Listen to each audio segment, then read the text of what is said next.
lembro, por exemplo, vou dizer aqui um depoimento pessoal. Eu, há muito tempo atrás, você lembra disso, você já estava no MBL, você é antigo no MBL. Tinha um grupo do MBL chamado MBL Mulher. Lembra disso? Nossa. MBL Mulher. Houve uma fase do MBL, a Leise tá rindo aqui. Não vou comentar esse assunto. Deixa que eu comento. Houve uma fase do MBL em que a gente criou uns grupos paralelos. Tinha até MBL LGBT e tal. É sério, era uma fase que o MBL estava... Exato, a gente estava mais ao centro do que hoje. Não, hoje MBL, a gente tá muito na direita. MBL Mulher, pois... Então, existia. E você não sabe, eu que coordenava. No final das contas. Muçulmano. Então, o que aconteceu? Sharia. Surgiu o grupo lá. E aí, beleza, era um grupo, pô, as mulheres, pra ter um espaço, conversar, eu achava bacana o grupo. Beleza, as mulheres do MBL, elas vão conversar, vai ter mais presença feminina. A gente sabe que tem pouca presença feminina na direita, agora tem mais. Agora pintaram muitas pré-candidatas e candidatas mulheres, que antes praticamente não existia. Então a presença feminina do MBL é maior hoje. E aí surgiu esse grupo. E beleza, o grupo funcionava, tinha umas meninas lá. E aí o Renan pediu pra eu cuidar, porque eu fiquei defendendo muito a existência do grupo. Eu fui contra-majoritário, como muitas vezes eu sou. E eu fiquei lá defendendo. Não, o grupo precisa existir, é legal, as mulheres estão aí. Eu sei que me deu tanto trabalho. E era sempre uma treta nesse grupo, era sempre uma agonia, a ponto de eu me lembrar de fazer um space. Você lembra que tinha uns space? Eu fazia um space, uma live, alguma coisa assim, com o Pederô e outra pessoa, em que a gente estava discutindo questões femininas. E as mulheres do grupo começaram a nos atacar. As próprias mulheres do MBL começaram a nos atacar, assim, agressivamente. Dizendo, é um absurdo essas opiniões, e não sei o que, e bababá, e bababá, e bababá. Aí eu fiquei pensando, eu tô nesse grupo. Eu tô defendendo, eu quero que elas existam, né?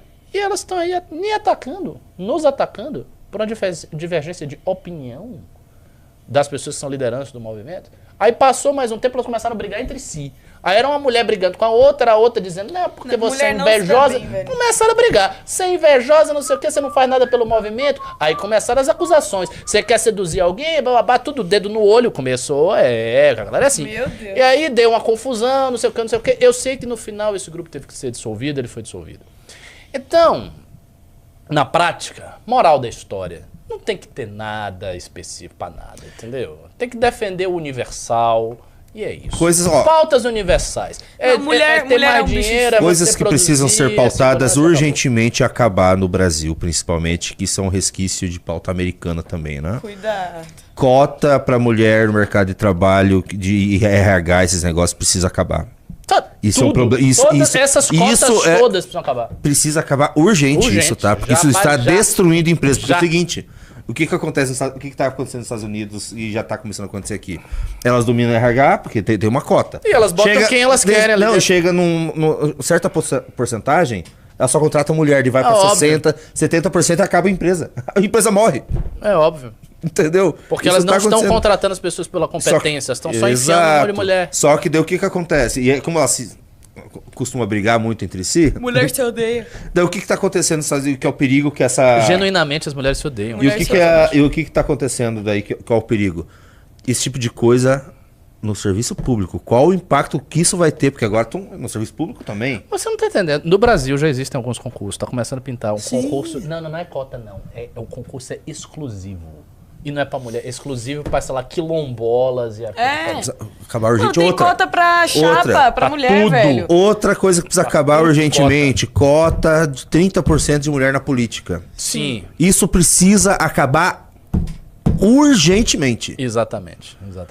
Urgentemente. Isso é uma perversão, quase. Porque você precisa ficar forçando... O que os partidos fazem normalmente? Porque mulher... Colocam laranjas. É só laranja.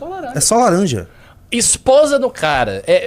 Geralmente a laranja tem um político lá, ele não pode ir pra reeleição. Aí pega a esposa dele. Quem é tua mulher? Sei lá, Maria. Aí mete a Maria lá. Ou laranja, as pessoas aleatórias que não vão ter voto.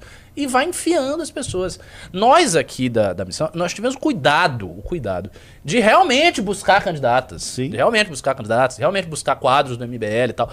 Mas tem essa coisa, você tem que completar a chapa com 30%. E no caso dos partidos pequenos, por exemplo, se a gente não tem mulher no Estado, você não pode fazer a chapa toda. E isso é absurdo. Porque se você tiver 4 mulheres lá, você tem um X na chapa, aí você não pode avançar. Você não pode colocar uma pessoa a mais. Porque quebrou a proporção. Que porra é essa?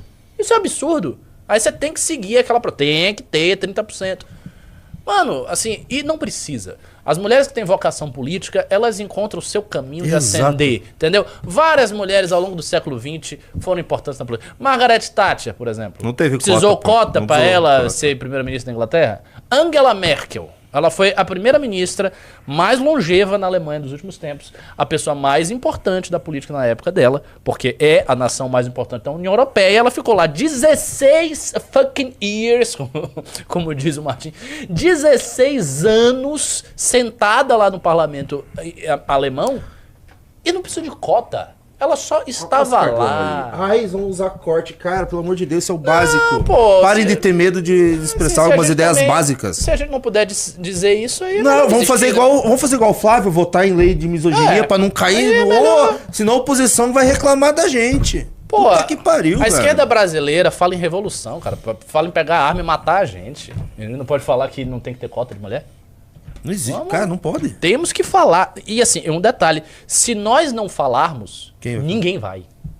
É só a gente. Ou a gente fala ou não vai ter nada. Isso tudo causa distorções muito graves e são mais graves que as pessoas pensam. Isso que eu falei das empresas, isso aqui, tipo, a mulher fez isso. Eu fiz inclusive com uma ex-MBL uma live sobre isso. Sobre esse assunto. Porque acontece? Como isso está acontecendo nas empresas muito grandes estão... Cara, a Ubisoft faliu e era gigantesca do mundo dos games, cara. Tem empresas gigantescas falindo por conta desse fenômeno, que você tem a cota feminina, elas chegam a uma certa porcentagem, elas só contratam a mulher e a empresa fale. A empresa vai à falência. Entendeu? Qual o impacto disso na máquina pública? Qual o impacto disso? Se em empresas privadas isso causa a destruição do negócio, qual que é o impacto disso numa máquina pública?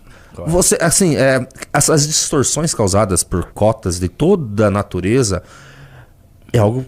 Cara, assim, precisava de mais estudos, que como aqui é tudo meio de esquerda, só a gente que faz pesquisa, basicamente, a gente precisa fazer pesquisa, a gente não tem o resultado desse impacto. A gente precisa construir no futuro, já falei isso inúmeras vezes, e aqui repito minha ideia, a gente precisa construir no futuro um instituto de pesquisa nosso. Um instituto de pesquisa sociológica nossa, com sociólogo contratado, com estatístico contratado, para fazer pesquisa de campo. Isso é custoso, eu não sei se o final dessas pesquisas resultaria em um boletim que vocês iriam comprar de alguma maneira, não sei como seria financiado, mas deveria existir. Talvez com a fundação partidária, se a gente tiver uma fundação partidária que tenha grana, dê para fazer algo assim, dê para fazer um estudo estatístico, mas tem que ter estudo estatístico de um monte de coisa. Ter dinheiro, né?